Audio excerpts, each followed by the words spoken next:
بسم الله الرحمن الرحيم. الحمد لله رب العالمين، نحمده ونستعينه ونستغفره ونعوذ بالله من شرور أنفسنا ومن سيئات أعمالنا. من يهده الله فلا مضل له ومن يضلل فلا هادي له، وأشهد أن لا إله إلا الله وحده لا شريك له، وأشهد أن محمدا عبده ورسوله. يا أيها الذين آمنوا اتقوا الله حق تقاته ولا تموتن إلا وأنتم مسلمون. يا أيها الناس اتقوا ربكم الذي خلقكم من نفس واحدة وخلق منها زوجها وبث منهما رجالا كثيرا ونساء، واتقوا الله الذي تساءلون به والأرحام إن الله كان عليكم رقيبا. يا أيها الذين آمنوا اتقوا الله وقولوا قولا سديدا يصلح لكم أعمالكم ويغفر لكم ذنوبكم، ومن يطع الله ورسوله فقد فاز فوزا عظيما. أما بعد، فإن خير الحديث كتاب الله، وخير الهدي هدي محمد صلى الله عليه وسلم، وشر الأمور محدثاتها، وكل محدثة بدعة، وكل بدعة ضلالة، وكل ضلالة في النار. قال الله عز وجل: فأعوذ بالله من الشيطان الرجيم. قاف والقرآن المجيد بل عجبوا أن جاءهم منذر منهم فقال الكافرون هذا شيء عجيب أئذا متنا وكنا ترابا ذلك رجع بعيد قد علمنا ما تنقص الأرض منهم وعندنا كتاب حفيظ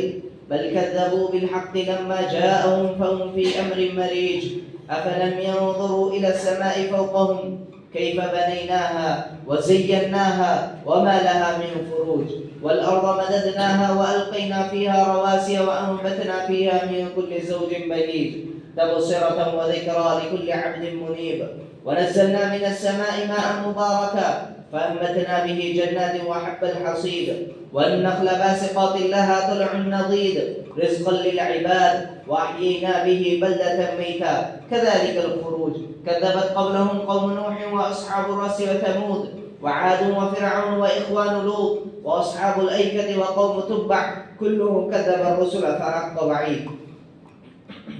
أفعينا بالخلق الأول بل هم في لبس من خلق جديد. محترم و مکرم حاضرین جمعہ اور باغیرت خواتین کرام، اللہ سبحانہ و تعالیٰ کا عظیم احسان ہے کہ جس نے ہمارے لیے راہ ہدایت قرآن مجید کو نازل کیا، اور درود و سلام ہو تمام انبیاء علیہ السلام پر، خصوصیت کے ساتھ نبی پاک صلی اللہ علیہ وسلم پر کہ جنہوں نے ہو بہو اللہ سبحانہ و تعالیٰ سے شریعت کو لے کر ہم تک پہنچا دیا، صلوات اللہ علیہ وسلم علیہ۔ میرے بھائیوں، بے شک اللہ سبحانہ و تعالیٰ نے ہماری تخلیق کی، ہمارا خالق، ہمارا رازق اور ہمارا مدبر کل وہی ایک اللہ سبحانہ و تعالیٰ ہے، اور پھر اللہ سبحانہ و تعالیٰ نے ہمارے پیدائش کے ایک گول، ایک مقصد کو رکھا، اور پھر کہا کہ صرف اور صرف میری عبادت کرنی ہے، اور اللہ سبحانہ و تعالیٰ نے صرف عبادت کرنی ہے یہ حکم دے کر کہ یوں ہی ایسے ہی نہیں چھوڑ دیا، بلکہ اس کی یاد دہانی کے لیے، اس کی ٹریننگ کے لیے اللہ سبحانہ و تعالیٰ نے کئی انبیاء کو بھیجا اور ہماری جانب محمد الرسول اللہ صلی اللہ علیہ وسلم کو بھیجا، تاکہ آپ کے حیات مبارکہ کو رکھ کر ایک انسان زندگی گزارے اور راہ راست پر رہ کر کے اللہ سبحانہ و تعالیٰ کی خوشنودی کو حاصل کر لے، اس کی جنت کو پالے۔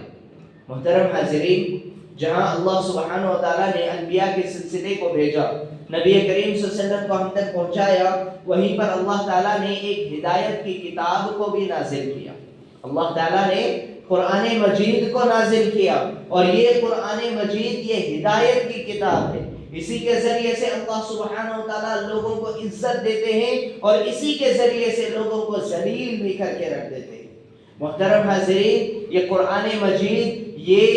اللہ سبحانہ و تعالیٰ کا کلام ہے۔ اللہ سبحانہ و تعالیٰ کا کلام ہے، اس میں انسان کی زندگی کیسی ہونی چاہیے، کس کی عبادت ہونی چاہیے، یا عبادت کس طرح سے ہونی چاہیے، کس کی پیروی ہونی چاہیے، یا اللہ سبحانہ و تعالیٰ نے دنیا کے تمام چھوٹے بڑے مشاکل، چھوٹے بڑی مصیبتیں تمام سے لڑنے کے لیے اللہ سبحانہ و تعالیٰ نے قرآن مجید کو نازل کر دیا۔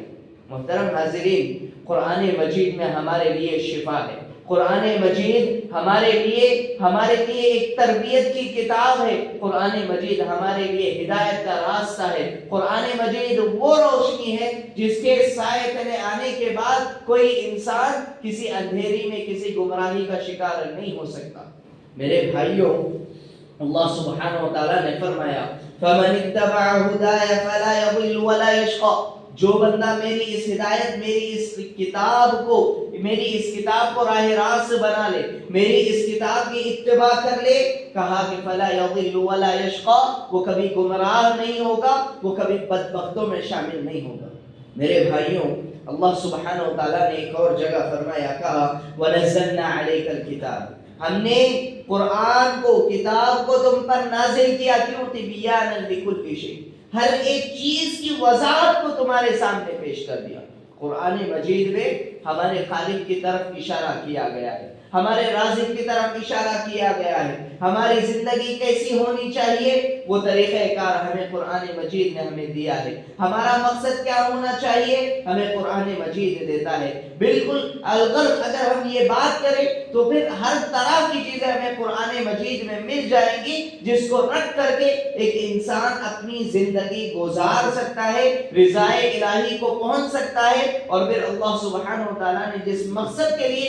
ہمیں پیدا کیا ہے اس مقصد کو پا سکتا ہے۔ محترم حاضرین، ایک اور جگہ اللہ تعالیٰ نے کہا سورۃ المائدہ کے اندر قد جاءکم من اللہ نور وکتاب مبین، کہا کہ بے شک تمہارے پاس اللہ سبحانہ و تعالیٰ کی جانب سے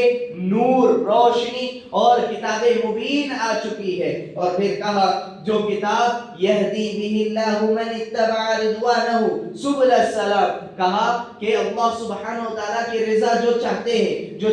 کہ اللہ سبحانہ و تعالیٰ کی خوشنودی حاصل ہو، تو پھر اللہ سبحانہ و تعالیٰ اسے اس کتاب کے ذریعے سے سلامتی والے راستے کی طرف کی ہدایت دیتے ہیں۔ محترم حاضرین، کہ اللہ سبحانہ و تعالیٰ کا فرمان ہے۔ مزید آپ نے فرمایا، اللہ تعالیٰ نے کہا وَيُخْرِجُهُم مِّنَ الظُّلُمَاتِ إِلَى النُّورِ بِإِذْنِهِ، کہا کہ یہ وہ کتاب ہے، اس کے ذریعے سے اللہ سبحانہ و تعالیٰ ایک انسان کو تاریکیوں سے نکال کر کے، گمراہیوں سے نکال کر کے نور کی طرف لے کر آتے ہیں اللہ تعالیٰ کے حکم سے، اور کہا وَيَهْدِيهِمْ إِلَى صِرَاطٍ مُّسْتَقِيمٍ، اور صراط مستقیم جو سیدھا راستہ ہے، سیدھے جنت لے کر جاتا ہے، اللہ سبحانہ و تعالیٰ نے کہا اس کے ذریعے سے اسے ہدایت دیتے ہیں۔ محترم حاضرین،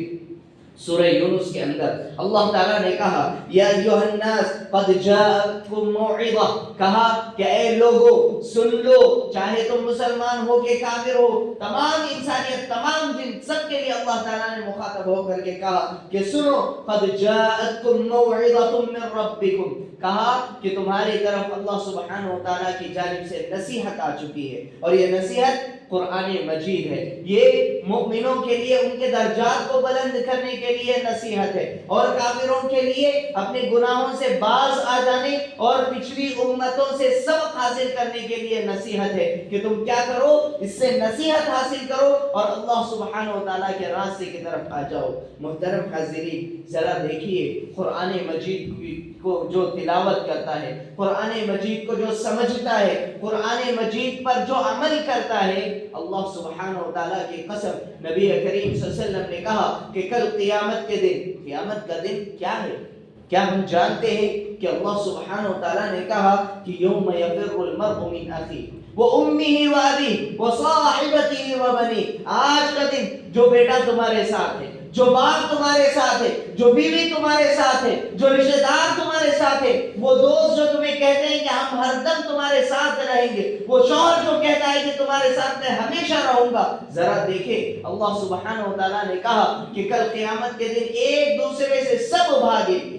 ایک دوسرے سے بھاگیں گے، سب اکیلے اکیلے تنہا رہ جائیں گے، اور پھر سب کو اپنے اعمال کی پڑی ہوگی۔ ایسے میں ذرا سوچ کر کے دیکھیں، اس وقت کا احوال چھوڑیں، ذرا اس سے پہلے ہم اپنی زندگی کا جائزہ لیں کہ اگر ہم کسی بچے جو اپنی کلاس میں رہتے ہیں، سارے طلبہ اپنا وقت یاد کریں، یا پھر دوسرے فیلڈ میں بھی اگر سارے لوگ ہمارے خلاف ہو جائیں اور پھر ہم اکیلے تنہا ہو جائیں کسی بھی چیز کے بارے میں، تو پھر ایسے میں ہمیں کتنا زیادہ ڈر ہوتا ہے، کتنا زیادہ ہمیں غم ہوتا ہے۔ ایسا ہی ماحول اور اس سے بھی کہیں زیادہ ہماری زندگی کا جو امتحان ہو رہا ہے، اس وقت ہم اکیلے پڑ جائیں گے، اور پھر جب ہماری اس دنیا میں جب اگر کوئی ایک بھی بندہ ہمارا ساتھ دینے آ جائے تو ہمیں کتنی خوشی ہوتی ہے۔ ذرا سوچیں، کل قیامت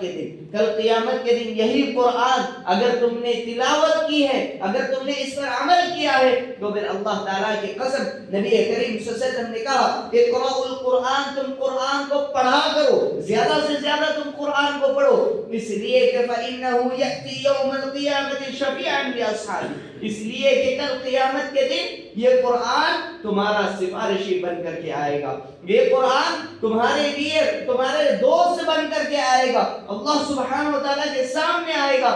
اور کہے گا کہ یہی وہ بندہ ہے جس کو یہ تلاوت کیا کرتا تھا، تو اسے جہنم سے نکال دے اور جنتوں میں ان کا شمار کر دے۔ سبحان اللہ۔ محترم حاضرین، جہاں ہمیں اکیلا پن محسوس ہوتا ہے، جہاں غمزدہ ہم ہو چکے ہوں، وہاں پر قرآن مجید آ کر کے ہمارا سفارشی بن جائے تو پھر ہمیں کتنی زیادہ خوشی ہوگی۔ تو ہمیں چاہیے کہ ہم زیادہ سے زیادہ قرآن مجید کی تلاوت کریں، قرآن مجید سے رشتہ جوڑ لیں، اس لیے کہ یہی وہ قرآن مجید ہے جس کے ذریعے سے ایک انسان ہدایت کا راستہ پا سکتا ہے، یہی وہ قرآن مجید ہے کل قیامت کے دن آ کر کے سفارشی بن کر کے آئے گا، تمہارے لیے ڈھال بن کر کے آئے گا، اللہ سبحانہ وتعالیٰ کے سامنے آ کر کھڑا ہو جائے گا۔ محترم حاضرین، سورہ بقرہ اور سورہ آل عمران سے متعلق نبی کریم صلی اللہ علیہ وسلم نے کہا کہ کل قیامت کے دن جو لوگ اس قرآن مجید پر عمل کیا کرتے ہیں اس دنیا کے اندر، اللہ تعالیٰ نے کہا کہ نبی کریم صلی اللہ علیہ وسلم کی زبان یہ ہمیں سنایا کہ کل قیامت کے دن قرآن آئے گا، اور پھر ان کے سامنے سورہ بقرہ اور سورہ آل عمران آئیں گے، اور پھر کہا حاجان عن صاحبہما، جو بھی یہ بندہ اس قرآن کو خاص کر سورہ بقرہ اور سورہ آل عمران کو پڑھا کرتے تھے، کل وہ دونوں سورتیں اللہ سبحانہ وتعالیٰ کے پاس آئیں گے اور پھر بحث و مباحثہ کریں گے کہ اے اللہ تو اسے جہنم سے نکال دے اور جنت میں ڈال دے، اسے نجات کا راستہ نصیب کر دے۔ محترم حاضرین، اگر ہم دیکھیں قرآن مجید سے متعلق فضائل سے متعلق دیکھیں تو پھر ہمیں کئی احادیث ملتی ہیں۔ اگر دنیا کی کوئی کتاب ایسی نہیں ہے جس میں اللہ سبحانہ وتعالیٰ نے یہ کہا ہو کہ تم اس کو پڑھو تمہیں نیکیاں ملیں گی، بے شک نیکیاں تو ملیں گی، لیکن قرآن مجید کا الگ ہی مقام و مرتبہ ہے۔ نبی کریم صلی اللہ علیہ وسلم نے کہا من قرأ حرفا من کتاب اللہ، جو بندہ اس کتاب کا ایک حرف بھی پڑھ لے، کہا کہ فلہ حسنۃ، اس کے لیے ایک نیکی ہے، والحسنۃ بعشر امثالها، اور ایک نیکی 10 کے برابر ہے اور اس سے زائد، کہا کہ لا اقول الف لام میم حرف بل الف حرف ولام حرف ومیم حرف، کہا کہ میں یہ نہیں کہتا۔ آپ دیکھیں جو پہلا سورہ ہے سورہ فاتحہ قرآن مجید کا، اس کے بعد دوسرا سورہ ہے سورہ بقرہ، شروعات کیسے ہو رہی ہے؟ 3 لیٹرز کے ذریعے سے، تین حروف کے ذریعے سے، الف لام میم۔ اللہ کے نبی صلی اللہ علیہ وسلم نے کہا کہ میں یہ نہیں کہہ رہا کہ تم الف لام میم تینوں ایک ساتھ پڑھو گے تو تمہیں 10 نیکیاں ملیں گے، نہیں، بلکہ الف پر 10 نیکیاں، لام پر 10 نیکیاں، میم پر 10 نیکیاں ملیں گے۔ سبحان اللہ، ذرا سوچ کر کے دیکھیں، جو بندہ ہر روز قرآن سے تعلق جوڑ لے، ہر روز قرآن مجید کی تلاوت کرے، تو پھر وہ اپنے دامن میں کتنی نیکیاں کو شمار کر رہا ہے، کتنی زیادہ نیکیاں اللہ سبحانہ وتعالیٰ اس کے حق میں لکھ رہے ہیں، اور کل قیامت کے دن وہ کتنا زیادہ مالدار ہوگا، نیکیوں کو لے کر کے آئے گا، اللہ سبحانہ وتعالیٰ کی رضا اس کے ساتھ شامل ہوگی، اس کا سفارشی قرآن ہوگا، اس کا سفارشی رسول ہوگا، تو ایسے میں اسے جنت تو پکی ہوگی، ایسے میں اسے جنت میں داخل کر دیا جائے گا۔ محترم حاضرین، قیامت کے دن اعزاز ہے ان لوگوں کے لیے جو قرآن مجید کو یاد کرتے ہیں، کتنی ہی صورتیں جتنا ہو سکے وہ یاد کرتے ہیں۔ نبی کریم صلی اللہ علیہ وسلم نے کہا کہ یقال لصاحب القرآن، کل قیامت کے دن قرآن پڑھنے والے سے کہا جائے گا، جس نے قرآن کو یاد کیا، کہا جائے گا اقرا ورتقی، پڑھتا جا چڑھتا جا، پڑھتا جا چڑھتا جا، ورتل کما كنت ترتل فی الدنیا، جس طرح تو دنیا میں اس قرآن کو پڑھا کرتا تھا، آج تو اس کو پڑھتے جا، فإن منزلتك عند آخر آیت تقرأها، کہا کہ وہ تیری آخری منزل ہوگی، تیرا آخری درجہ ہوگا جہاں جس آیت پر تو رکے گا۔ سبحان اللہ، آیتیں پڑھتا جائے گا ایک انسان، جنت میں کئی درجات ہیں، کئی اسٹیٹس ہے، بلند کرتے رہیں گے اللہ سبحانہ و تعالیٰ اس کی نیکیوں کے مطابق، ہر ایک کا اسٹیٹس برابر نہیں رہے گا جنت کے اندر۔ ہاں یہ اور بات ہے کہ اللہ تعالیٰ حسد کو دور کر دے گا، کسی کے بارے میں حسد کینہ کپٹ نہیں رہے گا، لیکن اگر کوئی چاہتا ہے کہ جنت میں داخل ہو اور پھر جنت میں بھی اس کا مقام اونچا ہو، تو پھر ایسے میں اسے چاہیے کہ قرآن مجید کی تلاوت، قرآن مجید کو حفظ کرنے کی کوشش کرے۔ محترم حاضرین، قرآن مجید کو صرف یوں ہی پڑھ دینا یہ کمال کی بات نہیں ہے، بے شک قرآن مجید کو پڑھنا، سننا، سنانا، یہ اللہ سبحانہ و تعالیٰ کے ہاں یہ بہت بڑا عمل ہے، لیکن ہاں ساتھ ہی ساتھ قرآن مجید اس لیے اللہ تعالیٰ نے نازل کیا تاکہ ہم اس میں تدبر کریں، اس میں غور و فکر کریں، یوں ہی نہ چھوڑ دیں۔ کہا اللہ سبحانہ و تعالیٰ نے کتاب انزلناہ الیک مبارک، ہم نے آپ کی طرف یہ جو کتاب نازل کیا ہے بابرکت کتاب، کہا لیدبروا آیاتہ، تاکہ تم اس کی آیتوں پر تدبر سے کام لو، تم اس میں غور و فکر کرو، ولیتذکر اولو الالباب، جو عقل مند لوگ ہیں، جو سمجھدار لوگ ہیں، وہ اس سے نصیحت ضرور حاصل کریں گے۔ محترم حاضرین، قرآن مجید اب آنے والا مہینہ ہم جانتے ہیں رمضان کا مہینہ ہے، رمضان کا مہینہ ہے، اور قرآن مجید کا بڑا گہرا تعلق ہے قرآن مجید کا اس رمضان سے، جیسا کہ اللہ سبحانہ و تعالیٰ نے کہا شہر رمضان الذی انزل فیہ القرآن، یہ رمضان کا مہینہ ہے جس میں اللہ سبحانہ و تعالیٰ نے قرآن مجید کو نازل کیا ہے آسمانی دنیا پر۔ سبحان اللہ، ذرا دیکھیں جب معاملہ اتنا زیادہ سنجیدہ ہو تو پھر ہمیں بھی چاہیے کہ ہم ذرا سنجیدہ ہو جائیں، ہمیں چاہیے کہ ہم قرآن مجید سے لو لگا لیں۔ جیسے ہی حدیث میں آتا ہے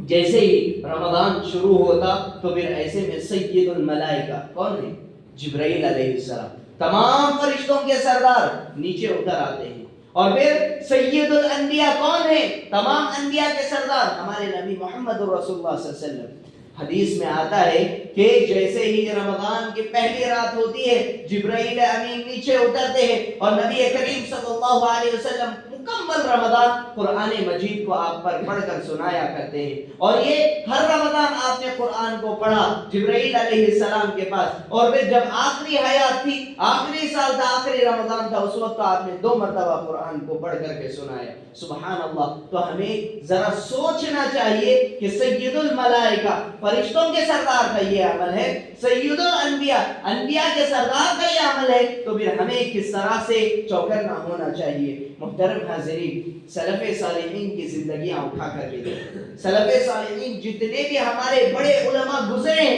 اٹھا کر کے دیکھیں، تمام کا حصہ کس طرح سے ہوا کرتا تھا قرآن مجید کے ساتھ اس خاص رمضان کے مہینے میں۔ کوئی 3 راتوں میں قرآن کو ختم کر دیتے، میں راتوں کی بات کر رہا ہوں، دن میں الگ سے قرآن کو ختم کر دے، 3 راتوں میں کوئی قرآن کو ختم کر رہے، کوئی 1 رات میں قرآن کو ختم کر رہے، کوئی 7 دنوں میں قرآن کو ختم کر رہے۔ امام شافعی رحمہ اللہ سے متعلق آتا ہے، ابن رجب رحمہ اللہ کہتے ہیں کہ امام شافعی رحمہ اللہ ہر رمضان 60 مرتبہ قرآن مجید کو ختم کرتے تھے، 60 مرتبہ۔ اور امام مالک رحمہ اللہ سے متعلق آتا ہے کہ آپ جیسے ہی رمضان کا مہینہ شروع ہوتا تو اپنے درس و تدریس، علماء کا کام کیا تھا؟ ٹیچنگ لائف تھی نا، پڑھانا کرنا تھا، اور وہ بھی احادیث کو پڑھایا کرتے تھے، انگلش یا دوسرے سبجیکٹس نہیں، دین کو پڑھایا کرتے تھے۔ جیسے ہی رمضان کا مہینہ آتا امام مالک رحمہ اللہ تمام مصروفیات کو ایک طرف رکھ دیتے، تمام درس و تدریس سے ہٹ جاتے، ٹیچنگ لائن سے ہٹ جاتے، اور صرف قرآن مجید سے رشتہ جوڑ لیتے۔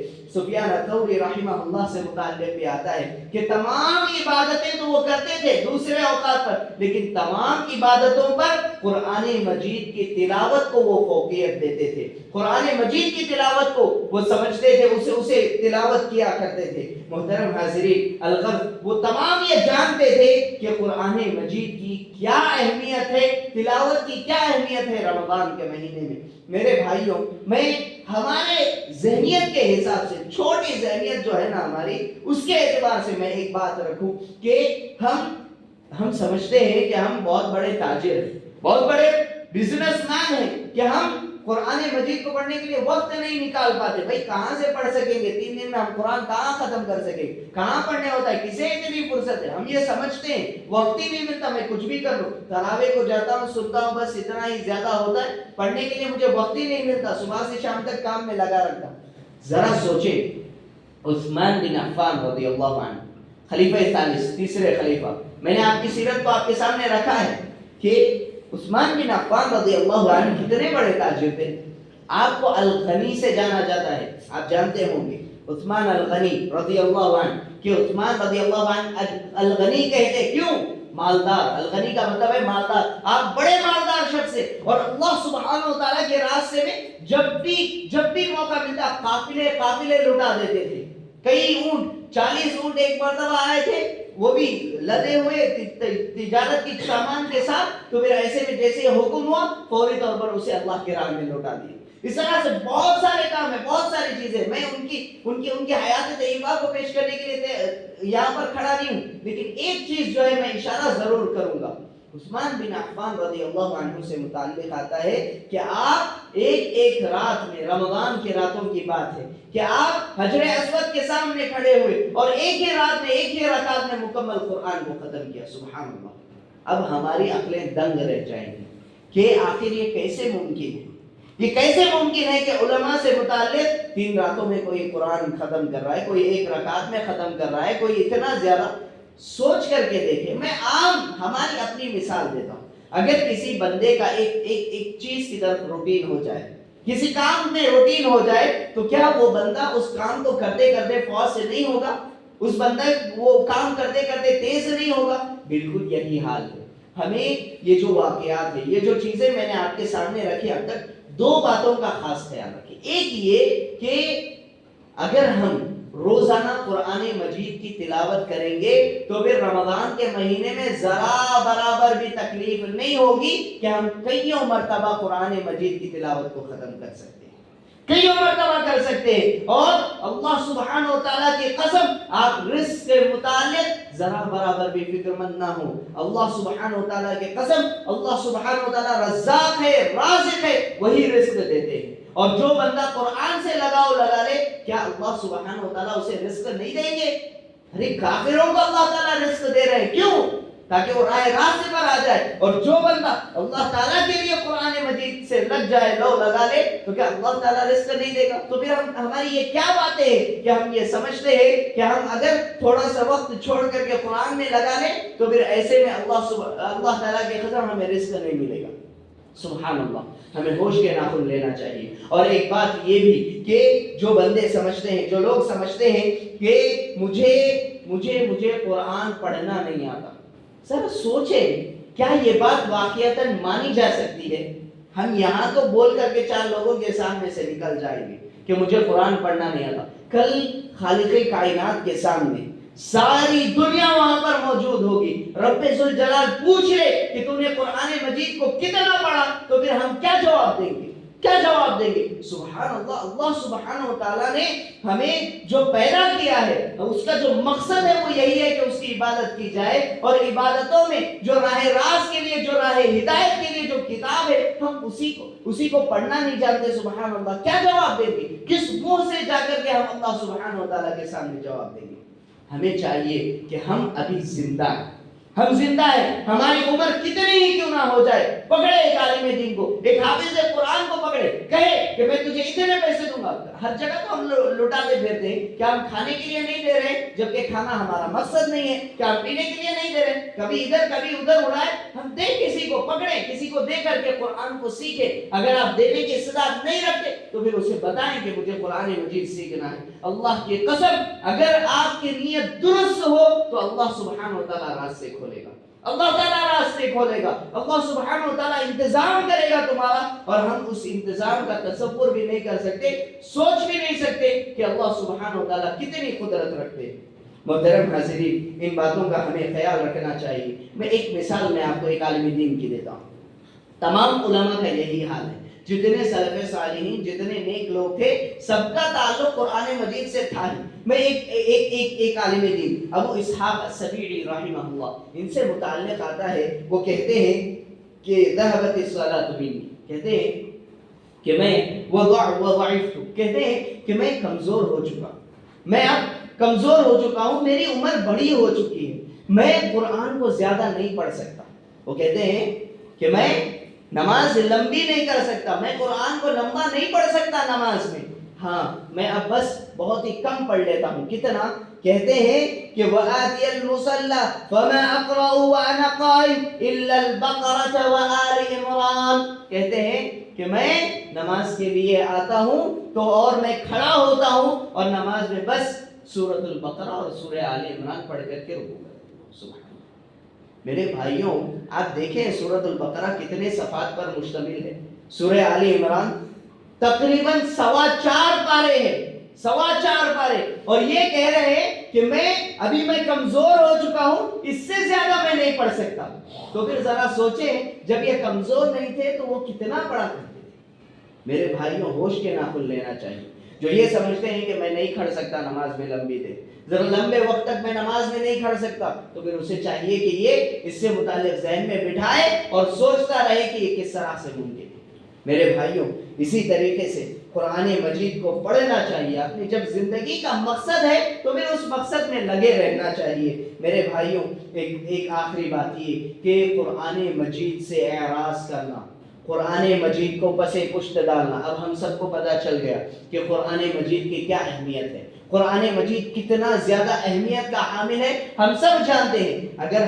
ہمارے لیے ہم یہ کہیں گے کہ میں دوسروں کی بات نہیں کروں گا، ہم یہاں موجود ہیں، ہمارے لیے یہ بات ہے، ہم ان آیات کو لیں گے کہ اگر ہم اس قرآن کو چھوڑ کر کے پس پشت ڈال کر کے یوں ہی بغیر کسی بغیر کسی دیکھے بغیر اسے یوں ہی چھوڑ دیتے، ہلکے میں لیتے ہیں، تو پھر ذرا سن لیں، اللہ سبحانہ و تعالیٰ نے کہا من اعرض عنہ فإنه يحمل يوم القیامت وزرا، کہا کہ اگر جو بندہ اس قرآن سے اعراض کر لے، منہ موڑ لے، تو پھر وہ جان لے کہ کل قیامت کے دن وہ اس کے لیے بوجھ ہوگا، اس کے لیے بوجھ ہوگا جسے وہ نہیں اٹھا پائے گا، اور اس کے بدلے میں اسے جہنم میں ڈال دیا جائے گا۔ اور پھر ذرا دیکھیں نبی کریم صلی اللہ علیہ وسلم، ہم بڑے ٹھاٹ سے کہتے ہیں کہ میرا نبی محمد رسول اللہ صلی اللہ علیہ وسلم، بڑے ڈاٹ سے کہتے ہیں کل قیامت کے دن اگر یہ نبی ہماری سفارش کرنے کی بجائے شکایت درج کر دے تو پھر کیا ہوگا؟ کل قیامت کے دن نبی کریم صلی اللہ علیہ وسلم شکایت درج کریں گے اللہ سبحانہ و تعالیٰ کے ہاں، کہیں گے کہ یہی وہ لوگ ہیں جنہوں نے قرآن کو نہیں پڑھا، شکایت کریں گے۔ اللہ تعالیٰ نے کہا وَقَالَ الرَّسُولُ يَا رَبِّ إِنَّ قَوْمِ اتَّخَذُوا هَذَا الْقُرْآنَ مَهْجُورًا، اے ہمارے رب، یہی وہ لوگ ہیں، یہی وہ قوم کے لوگ ہیں جنہوں نے قرآن کو پڑھنا چھوڑ دیا تھا۔ تو پھر ذرا بتائیں کہ ہم کس منہ سے رب ذوالجلال کے سامنے آئیں گے، کس منہ سے نبی کریم صلی اللہ علیہ وسلم کا مواجہہ کریں گے؟ محترم حاضرین، ہمیں ہوش کے ناخن لینا چاہیے۔ محترم حاضرین، جو لوگ سمجھتے ہیں کہ ہماری زندگیوں میں تنگی ہے، بہت ہی زیادہ مال میں کمی ہے، قرآن مجید اسے مالا مال کر دے گا۔ اگر قرآن مجید کو چھوڑیں گے تو پھر اسے فقیر اور کنگال بنا کر کے رکھ دے گا، چاہے اس کی کتنی ہی محنتیں کیوں نہ ہو۔ اللہ تعالیٰ نے کہا وَمَنْ أَعْرَضَ عَنْ ذِكْرِي، جو میرے اس ذکر سے، میرے اس قرآن سے غافل ہو جائے، اس قرآن کو چھوڑ کر کے کہیں اور نکل جائے، تو پھر کہا فَإِنَّ لَهُ مَعِيشَةً ضَنْكَ، کہا کہ ہم اس کی زندگی میں جو معیشت ہے، جہاں سے وہ کما رہا ہے، وہاں ہم لوگ اس کی زندگی میں تنگیاں ڈال دیں گے۔ جو تنگیاں ہمیں محسوس ہو رہی ہیں، جس کا ہمارا آمنے سامنا ہو رہا ہے، یہ اسی وجہ سے کہ ہم نے قرآن مجید کو پڑھنا چھوڑ دیا، اسے سمجھنا چھوڑ دیا، اس پر عمل کرنا چھوڑ دیا۔ ہمیں چاہیے کہ ہم قرآن مجید سے جڑ جائیں۔ اتنا ہی نہیں، اللہ تعالیٰ نے آگے کی آیت اٹھا کر کے پڑھے، دل دہلا دینے والی آیت۔ اللہ تعالیٰ نے آگے فرمایا وَنَحْشُرُهُ يَوْمَ الْقِيَامَةِ أَعْمَى، کل قیامت کے دن اسے اندھا بنا کر کے اٹھائیں گے، اس کی آنکھیں نہیں ہوں گی، اس کے آنکھوں سے نور چھین لیا جائے گا، روشنی چھین لی جائے گی۔ اور جب وہ پوچھے گا کہ لِمَا حَشَرْتَنِي أَعْمَى، اے اللہ تو مجھے کیوں اندھا کر دیا، جبکہ میں کل کا دن جو دنیا میں تھا تب تو میں اندھا نہیں تھا۔ تو پھر اللہ سبحانہ و تعالیٰ کہیں گے کہ آج کا جس دن تم نے جس طرح مجھے بھلا دیا تھا، آج کا دن تجھے بھی بھلا دیا جائے گا۔ سبحان اللہ۔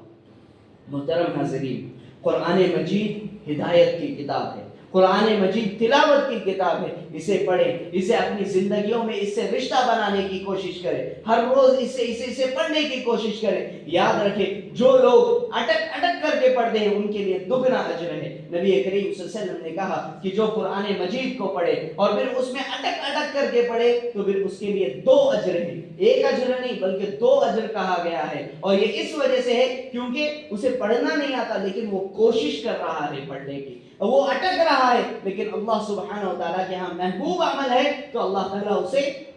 دگنا اجر دیں گے۔ تو ہمیں چاہیے کہ قرآن مجید سے ہم لو لگائیں، قرآن مجید سے جڑ جائیں، جہاں تک ہو سکے قرآن مجید کو ہم لازمی پکڑیں۔ آج کا دن اب آج جمعے کا دن ہے، آنے والا جمعہ ہو سکتا ہے ہم رمضان میں داخل ہو جائیں، آج ہی سے روٹین بنائیں، اب یہاں سے عہد کر کے اٹھے کہ چاہے کچھ بھی ہو جائے، کتنی ہی مصروفیتیں کیوں نہ ہو جائے، آج مجھے نیند نہیں آئے گی، نیند مجھے ہر روز نہیں آئے گی جب تک کہ میں قرآن مجید کو تھوڑا نہ تھوڑا پڑھ لوں۔ تو اس طرح سے جب ہم روٹین بنا لیں گے تو انشاءاللہ ان گھروں میں اللہ سبحانہ و تعالیٰ کی جانب سے برکتیں نازل ہوں گی، رحمتیں نازل ہوں گی۔ اللہ کے رسول صلی اللہ علیہ وسلم نے کہا کہ تم اپنے گھروں کو قبرستان نہ بناؤ، قبرستان نہ بناؤ، اور یہ اس وجہ سے کہا کہ تم قرآن کو جب چھوڑ دو گے تو گویا کہ تمہارے گھر قبرستان ہے، تمہارے گھر کھنڈرات ہے۔ تو ہمیں چاہیے کہ ہم اپنے گھروں کو قبرستان نہ بنائیں۔ اللہ سبحانہ و تعالیٰ سے دعا ہے کہ اللہ سبحانہ و تعالیٰ ہم تمام کو